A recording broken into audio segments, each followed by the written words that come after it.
नमस्कार दोस्तों, आप सभी का स्वागत है एक बार फिर से हमारे चैनल प्राचीन ज्ञान उपाय में। दोस्तों, आप सभी से रिक्वेस्ट है कि यदि आपको वीडियो पसंद आए तो वीडियो को लाइक करके अपने दोस्तों के साथ शेयर जरूर कीजिएगा।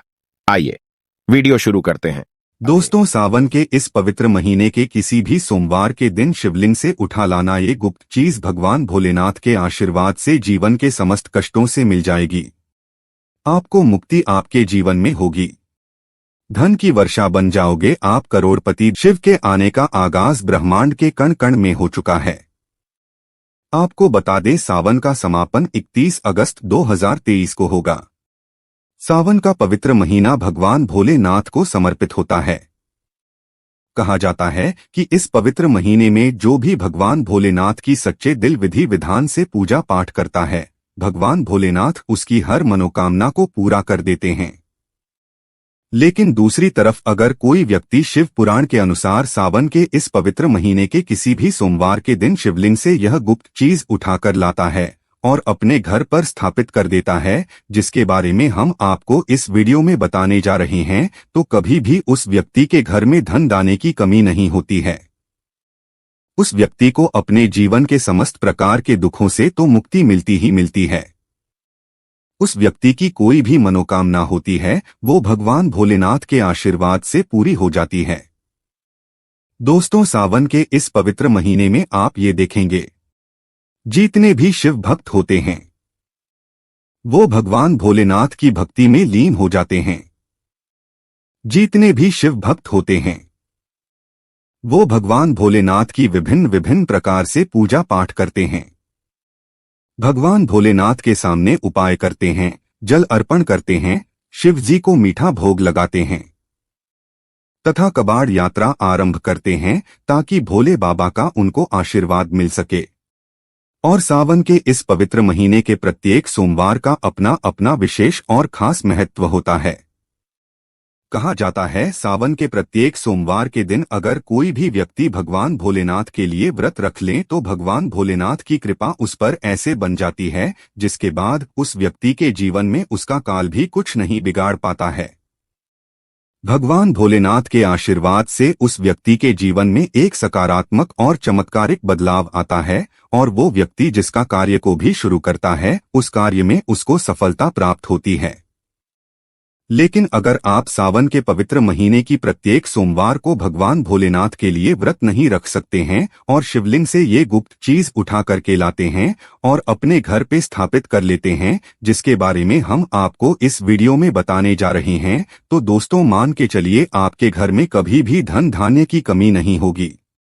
आपको अपने जीवन के समस्त प्रकार के दुखों से मुक्ति तो मिलेंगे ही मिलेगी। भगवान भोलेनाथ की असीम कृपा यहाँ पर सदैव बनी रहेंगी। दोस्तों, जिन चीजों के बारे में हम आपको बताने जा रहे हैं, जिनको आपको शिवलिंग से किसी भी सोमवार के दिन उठा करके लाना है और अपने घर पर स्थापित करना है, ये शिव पुराण से हम आपको बताने जा रहे हैं। और सही मुहूर्त पर विधि विधान से अगर सावन के इस पवित्र महीने के किसी भी सोमवार के दिन आप शिवलिंग से वो गुप्त चीज उठा करके लाते हैं और अपने घर में स्थापित करते हैं, जिसके बारे में हम आपको इस वीडियो में बताने जा रहे हैं, तो आपकी कोई मनोकामना हो, जैसे लंबे समय से आप नौकरी की तैयारी कर रहे थे तो आपकी नौकरी लग जाएगी, आपका बंद पड़ा व्यापार चल पड़ेगा, आपके जीवन में धन आना शुरू हो जाएगा, धन आने के सारे रास्ते खुल जाएंगे। अगर आप आर्थिक कष्टों में फंसे हुए थे तब ऐसे में आपको आर्थिक तंगी से मुक्ति मिल जाएगी। आपने जो कर्जा लिया हुआ था, जिसके बोझ में आप लोग दबे हुए आ रहे थे, उस कर्जी के मायाजाल से आप लोग निकल करके चले आएंगे, क्योंकि यहाँ पर आपको साक्षात भगवान भोलेनाथ का आशीर्वाद मिलेगा। और दोस्तों, ये कहावत तो आप लोगों ने सुनी ही होगी कि भगवान भोलेनाथ ने अगर किसी भी व्यक्ति को आशीर्वाद दे दिया तो उस व्यक्ति का साक्षात काल भी आकर के कुछ नहीं बिगाड़ सकता है। इसलिए अगर आप भी चाहते हैं कि भगवान भोलेनाथ का आशीर्वाद आप पर और आपके परिवार पर सदैव बना रहे, भगवान भोलेनाथ की कृपा से आप अपने जीवन में बहुत ही उन्नति करें, बहुत ही आगे जाएं और भगवान भोलेनाथ का आपको वह वरदान मिले जिसके बाद आप जिस कार्य को भी शुरू करें उस कार्य में आपको सफलता प्राप्त हो, तो दोस्तों पूरी सच्ची श्रद्धा और पूरे विश्वास के साथ पहले तो आप इस वीडियो को लाइक कर दीजिए। और कमेंट बॉक्स में तुरंत लिख दीजिए हर हर महादेव, ओम नमः शिवाय दोस्त। और एक काम कीजिएगा, कमेंट बॉक्स में अपनी राशि भी डाल दीजिएगा। आपकी राशि के अनुसार कोई भी ऐसा उपाय होगा जिसको इस सावन के पवित्र महीने में आप करके लाभ पा सकते हैं, तो वो आकर हम आपके कमेंट के रिप्लाई में आपको बता देंगे। लेकिन पहले तो आप वीडियो को लाइक कर दीजिए और कमेंट बॉक्स में फिर अपनी राशि डाल दीजिएगा। देखिए, सबसे पहली चीज, अगर आप नौकरी की तैयारी कर रहे हैं और आप चाहते हैं कि आपकी नौकरी लग जाए, तो ये उपाय कीजिए जो हम आपको बताने जा रहे हैं, और ये उपाय करने के बाद मान के चलिए आपकी नौकरी लगना तय है। सावन के इस पवित्र महीने में किसी भी सोमवार के दिन आपको सुबह उठना है, नहाना है, धोना है। आप कांच के शीशे ले लीजिए या प्लास्टिक की शीशी ले लीजिए। इसको आपको पूरा काली मिर्च से भर लेना है। एक बात का ध्यान रखें दोस्तों, काली मिर्च भगवान भोलेनाथ को बहुत प्रिय है। भगवान भोलेनाथ की पूजा में अगर काली मिर्च का इस्तेमाल किया जाए, वो पूजा तुरंत सिद्ध हो जाती है। अब आप क्या करें, आप एक शीशी में काली मिर्च भरे। अब आपको 1 लोटा जल लेना है। 1 लोटा जल लीजिए, उसमें गंगा जल भर लीजिए। गंगा जल मार्केट में 20 रुपए 25 रुपए का मिल जाता है। भगवान भोलेनाथ के मंदिर जाइए, अपना मुंह उत्तर की तरफ करके शिवलिंग पर 1 लोटा जल अर्पित कर दीजिए। जब आप पानी पूरा डाल दें, ये जो शीशी लेकर के आए हैं आप लोग काली मिर्च की, इसको शिवलिंग से छुआइए और अपने घर के पूजा घर पर लाकर के स्थापित कर दीजिए। अपने पूजा घर में रख दीजिए। आप कभी भी आप नौकरी के इंटरव्यू के लिए, पेपर लिखने के लिए, किसी भी चीज के लिए नौकरी से संबंधित घर से बाहर निकलेंगे तो इस चीज से 1 काली मिर्च उठाइएगा, अपनी जेब में रख दीजिएगा और फिर अपनी नौकरी संबंधित कार्य के लिए जाएगा। आपकी नौकरी लगने में कोई भी बाधा आ रही थी, वो बाधाओं को ये काली मिर्च सोख लेगी और आपकी मनचाही नौकरी लग जाएगी। दोस्तों, इसको अंधविश्वास मत समझिएगा, ये प्राचीन काल के समय का महाउपाय है। शिव पुराण के अध्याय नंबर 54 में भी इस उपाय के बारे में वर्णन है। ये उपाय साक्षात प्रमाण है, आपकी कामयाबी का शास्त्रों में लिखा उपाय कभी खाली नहीं जाता। 100% व्यक्ति को बलवान और कामयाब बना देता है। आप चाहे तो वहां से भी पढ़ सकते हैं और ये उपाय करने के बाद अवश्य ही आपकी नौकरी लगेगी। इस उपाय को करके कई लोग अच्छी अच्छी सरकारी नौकरियां पा चुके हैं, लेकिन शर्त यह है कि सच्ची श्रद्धा से ही इस उपाय को करना चाहिए। मन में कोई शंका नहीं होना चाहिए। सच्चे हृदय से भगवान शिव का स्मरण करते हुए कोई भी उपाय या कार्य अगर करते हैं तो उसमें कई गुना बल आ जाता है, शक्ति आ जाती है, जिससे कोई भी आपका नामुमकिन से नामुमकिन कार्य हो, वो कार्य परिपूर्ण हो जाता है, सफल हो जाता है। दूसरा उपाय जो हम आपको बताने जा रहे हैं वो एक ऐसा उपाय है जिसको अगर आपने कर लिया तो आपके घर की बरकत होगी, आपके घर की उन्नति होगी। मान लीजिए दोस्तों, आपके घर पर भगवान भोलेनाथ की कला चित्र नहीं है, उनकी मूर्ति नहीं है। भगवान भोलेनाथ के शिव परिवार की कोई मूर्ति नहीं है आपके घर पर, तो दोस्तों सावन सोमवार का दिन बहुत ही पवित्र दिन है। ये मान लीजिए सावन का प्रत्येक सोमवार बहुत ही पवित्र और कल्याणकारी दिन होगा, जब आप भगवान भोलेनाथ के शिव परिवार की पूरी मूर्ति लाकर के अपने घर पर स्थापित कर सकते हैं। तो और अगर आपने अपने घर पर यह स्थापित कर दिया तो मान के चलिए दोस्तों, आपके घर पर भगवान भोलेनाथ और भोलेनाथ के पूरे परिवार की वो कृपा बनेगी कि आपके घर की बरकत होगी, आपके घर की उन्नति होगी, आपके घर पर एक सकारात्मक ऊर्जा का वास हो जाएगा। दोस्तों, आपको एक चीज बताते हैं, सावन के इस पवित्र महीने में कहा जाता है कि अगर कोई व्यक्ति भगवान भोलेनाथ को रुद्राक्ष अर्पित कर दे तो भगवान भोलेनाथ की कृपा उस पर बन जाती है। दूसरी तरफ कहा जाता है कि सावन के महीने में आप किसी भी सोमवार के दिन एक रुद्राक्ष की माला लें, भगवान भोलेनाथ के मंदिर जाएं, भगवान भोलेनाथ के शिवलिंग पर आप लोगों को पहले 1 लोटा कच्चा दूध चढ़ाना है। दोस्तों, फिर उस शिवलिंग से रुद्राक्ष की माला छुआ करके धारण करना है। इतना कर लीजिए दोस्त हो और मान के चलिए, रुद्राक्ष की माला धारण करने के बाद भगवान भोलेनाथ की आप पर असीम कृपा बनी रहेगी। शायद ये बात आपको नहीं पता है। जब भगवान भोलेनाथ के आंसू धरती पर गिरे थे तभी रुद्राक्ष की उत्पन्न हुई थी और रुद्राक्ष का इस प्रकार से आपने उपाय कर लिया जैसे हमने आपको बताया है, या तो आप रुद्राक्ष की माला धारण कर लीजिए या इसको ला करके अपने पूजा घर में स्थापित कर दीजिए और इनकी पूजा प्रत्येक सोमवार को कीजिए। इतना करने भर से आपके जीवन में ही नहीं, आपके पूरे परिवार के जीवन में एक सकारात्मक बदलाव आएगा। भगवान भोलेनाथ के आशीर्वाद से आप लोग अपने जीवन में बहुत ही आगे जाएंगे, बहुत ही विकास करेंगे। अब मान लीजिए दोस्तों, आपके पास पैसा नहीं टिकता है, आप आर्थिक तंगी में फंसे हुए हैं, आपने कोई ऐसा कर्जा लिया हुआ था जिसके बोझ में आप लोग दबे हुए चले आ रहे हैं, तब आपको क्या करना चाहिए? आपको बस सावन के इस पवित्र महीने के किसी भी सोमवार के दिन एक डमरू खरीदना है। डमरू खरीद दिलाएगा। डमरू खरीदने के बाद भगवान भोलेनाथ के मंदिर जाइए, शिवलिंग से डमरू छुआ दीजिए और इस डमरू को लाइए अपने घर के पूजा घर पर स्थापित कर दीजिए। दोस्तों, सिर्फ इतना आपको करना है और इसी डमरू को प्रत्येक सोमवार को थोड़ी सी धूप दिखा दीजिए। इतना अगर आपने कर लिया तो जिस कर्ज के बोझ में आप लोग दबे हुए चले आ रहे थे, उस कर्ज के बोझ से आपको मुक्ति मिल जाएगी। आपके जीवन में धन चारों दिशाओं से खींचा हुआ चला आएगा। आपके जीवन में आर्थिक तंगी जो है वो आर्थिक तंगी खत्म हो जाएगी और आपके जीवन में जो पैसा आएगा वो रुकेगा भी, टिकेगा भी और उसमें वृद्धि भी होगी। इसी प्रकार से दोस्तों, मान लीजिए आपके बहुत शत्रु हैं जो आपको नुकसान पहुंचाना चाहते हैं, जो चाहते हैं कि आप अपने जीवन में कभी भी आगे ना बढ़ पाएं। कुछ ऐसे आपके शत्रु हैं जो आपको घर पे नुकसान पहुंचाना चाहते हैं, तो आपको क्या करना चाहिए? इस पवित्र महीने के किसी भी सोमवार के दिन आप लोगों को मार्केट से एक पीतल का त्रिशूल खरीदना है। त्रिशूल खरीद करके भगवान भोलेनाथ के मंदिर जाइए। भगवान भोलेनाथ के मंदिर जाने के बाद जो भी भगवान शिव की प्रतिमा रखी हो, भगवान शिव की प्रतिमा से दाएं चरण से इस त्रिशूल से छुए और इस त्रिशूल को छुआ करके अपने घर पर पूजा घर में स्थापित कर दीजिए।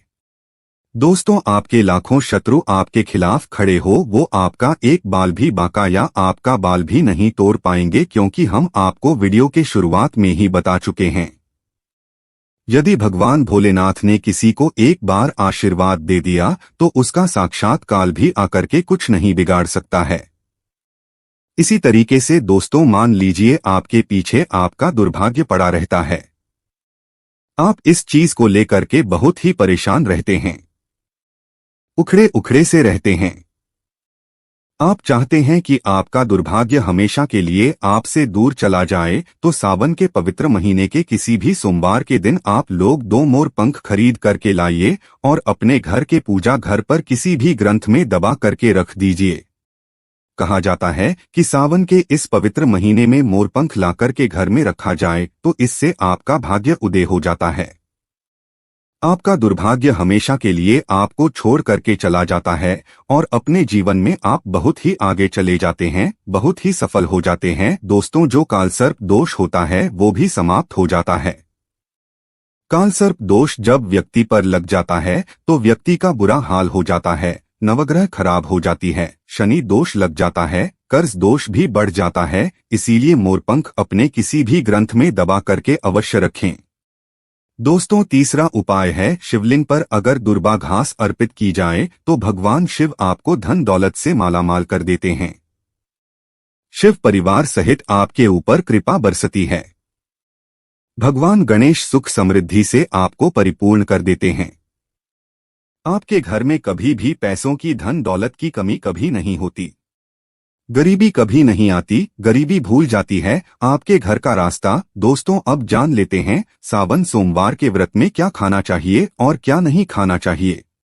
अगर आपने सावन सोमवार का व्रत रखा है तो आप इस दिन सात्विक भोजन ही करें।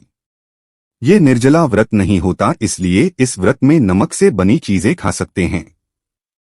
अगर आपने फल खाने पर संकल्प लिया है तो नमक भूलकर भी ना खाएं। आप फल वगैरह ही खाएं और कुछ मत खाना। व्रत में बाहर का गन्ने का जूस मत पीना, उसमें नमक पड़ा होता है। बाहर का जूस भी मत पीना। उनके बर्तनों में भी नमक पड़ा होता है और वो नमक आपके मुंह तक जाएगा तो आपका व्रत खंडित हो जाएगा। व्रत में डिब्बाबंद जूस नहीं पीना चाहिए। उसमें कई केमिकल पड़े होते हैं जिससे व्रत टूट जाता है। दोस्तों, सावन में कई बार शुक्रवार का दिन पड़ जाता है तो खट्टा भूलकर भी मत खाना, क्योंकि माता संतोषी इस दौरान जागृत अवस्था में हो जाती है, वो रोज हो जाएंगी।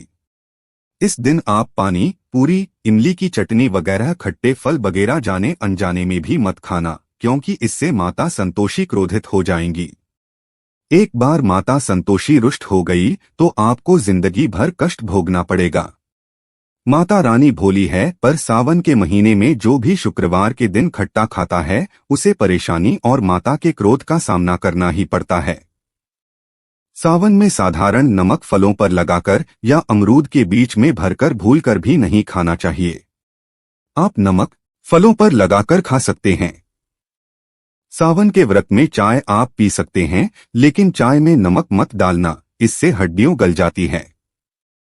सावन के व्रत में दूध नहीं पीना चाहिए, इससे भगवान शिव क्रोधित हो जाते हैं। सावन में हल्दी मिलाकर दूध पीने से भयंकर शराब लगता है। सावन में बच्चों को दूध पी लेना चाहिए, पर घर में बड़ों को दूध नहीं पीना चाहिए। यदि सावन का व्रत अगर आपने मीठा रखा है तो आप खीर परांठा या दही परांठा खा सकते हैं। आप चाहे तो सेंधा नमक से बने आलू के पकवान खा सकते हैं। आलू की सब्जी कुट्टू के आटे की रोटी के साथ खा सकते हैं, लेकिन आटा ध्यान से देख लें।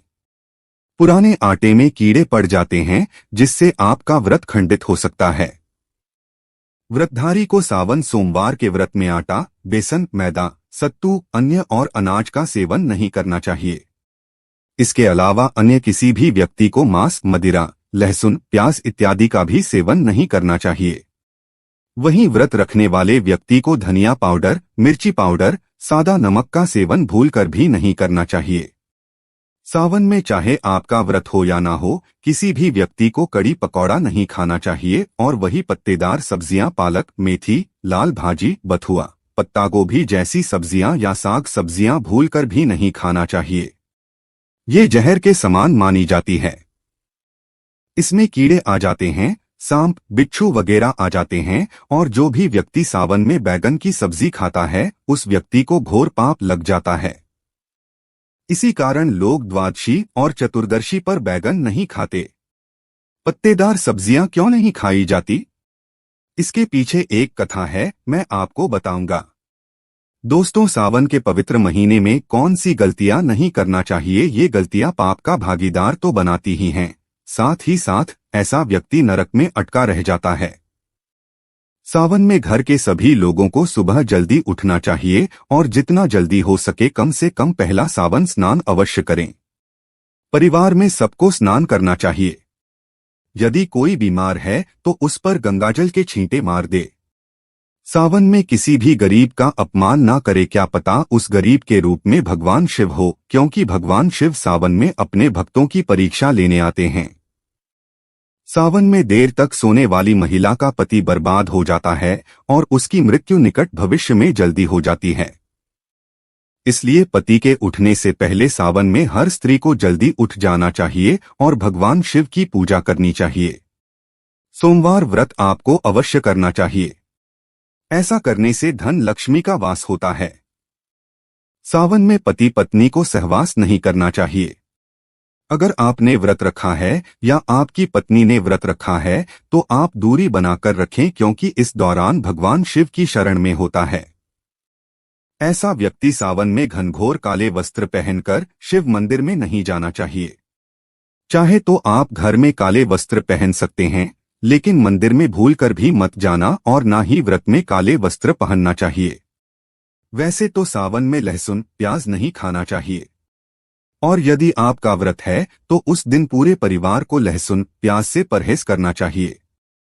सावन के महीने में घर में गंदगी नहीं होना चाहिए, इससे प्रकृति नाराज हो जाती है। सावन में आपके घर का जो मंदिर है उसमें माचिस के खाली पड़े डिब्बे या माचिस नहीं रखना चाहिए। सावन में घर में किसी भी व्यक्ति को गाली नहीं देना चाहिए। चुगली आदि नहीं करना चाहिए। पत्नी को अपशब्द नहीं कहना चाहिए और ना ही पति को अपशब्द कहना चाहिए। इससे भगवान शिव आपको को श्राप दे देते हैं। सावन में जो भी व्यक्ति दूध में हल्दी डालकर पीता है उसके ऊपर महाकाल का क्रोध बरसता है। सावन में बाल, नाखून, दाढ़ी वगैरह नहीं बनवाना चाहिए। ये आपको पहले कर लेना चाहिए। कोई ज्यादा समस्या हो तो आप ऐसा कर सकते हैं, पर शिव जी से क्षमा अवश्य मांग ले। सावन में शरीर पर तेल नहीं लगाना चाहिए। यदि आपका व्रत है तो आप शरीर पर तेल न लगाएं। माता पिता का सम्मान करना चाहिए क्योंकि माँ माता पार्वती और पिता भगवान शिव को माना जाता है। इसलिए माता पिता में इन दोनों का वास होता है। माँ पिता का आदर करने से भगवान शिव और माँ पार्वती प्रसन्न होती है। सावन में देवी देवता से जुड़ी कोई भी शुभ चीज उपहार के तौर में कभी किसी को मत देना, नहीं तो भगवान शिव आपके के घर से सदैव के लिए चले जाएंगे। दोस्तों, अब जानते हैं सावन के इस पवित्र महीने में शिवलिंग पर कौन कौन सी चीजें नहीं चढ़ाना चाहिए जिससे आपको पाप ना लगे। शिव पुराण के अनुसार शिव भक्तों को कभी भी भगवान शिव को तुलसी, हल्दी और सिंदूर सहित ये 6 वस्तु नहीं चढ़ाना चाहिए। पौराणिक कथा के अनुसार केतकी के फूल ने ब्रह्मा जी के झूठ में साथ दिया था, जिससे नाराज होकर भगवान भोलेनाथ ने केतकी के फूल को शराब दिया। इसीलिए केतकी का फूल शिवलिंग पर नहीं चढ़ाया जाता और वहीं नारियल का पानी भी शिवलिंग पर कभी भी अर्पित नहीं करना चाहिए। शंख से जल भी भगवान भोलेनाथ को नहीं चढ़ाना चाहिए। शास्त्रों के अनुसार सुबह 5 बजे से लेकर सुबह 11 बजे तक शिवलिंग पर जल चढ़ाना बहुत ही शुभ और अत्यंत मंगलकारी होता है। कभी भी शाम के समय शिवलिंग पर जल ना चढ़ाएं। शास्त्रों के अनुसार शिवलिंग पर काली मिर्च चढ़ाने से रोगों का नाश होता है। इसके साथ ही सुख समृद्धि की प्राप्ति होती है। घर में कभी भी अंगूठे के आकार से बड़ा शिवलिंग नहीं रखना चाहिए और शिवलिंग पर जलधारा अवश्य होना चाहिए। भगवान भोलेनाथ को टूटे हुए अक्षत कभी अर्पित नहीं करना चाहिए, इससे वह क्रोधित हो जाएंगे। सावन के पवित्र महीने में कटे फटे बेलपत्र शिवलिंग पर अर्पित नहीं करना चाहिए। बेलपत्र की संख्या 3 होना चाहिए। बेल पूरे सबूत होना चाहिए। लेकिन आप 6 महीने पुराना बेलपत्र भी शिवलिंग पर अर्पित कर सकते हैं, लेकिन वो कटा फटा ना हो। 6 महीने तक बेलपत्र पवित्र और शुभ माना जाता है। सच्चे दिल से बेलपत्र शिवलिंग पर चढ़ाने से 21 मनोकामनाएं पूर्ण हो जाती है। भगवान शिव को दूध में पानी डालकर नहीं अर्पित करना चाहिए, इससे आपको फल भी इसी तरह ही मिलेगा। भगवान शिव को 1 बूंद भी आप अर्पित कर सकते हैं, पर दूध शुद्ध होना चाहिए और आपका मन भी शुद्ध होना चाहिए। शास्त्रों के अनुसार पीतल के कलश से शिवलिंग पर दूध चढ़ाना सबसे उत्तम बताया गया है। धार्मिक कर्मकांड में पीतल के बर्तनों का विशेष महत्व बताया गया है। विवाह आदि के कार्यों में इसीलिए पीतल के बर्तनों का प्रयोग किया जाता है।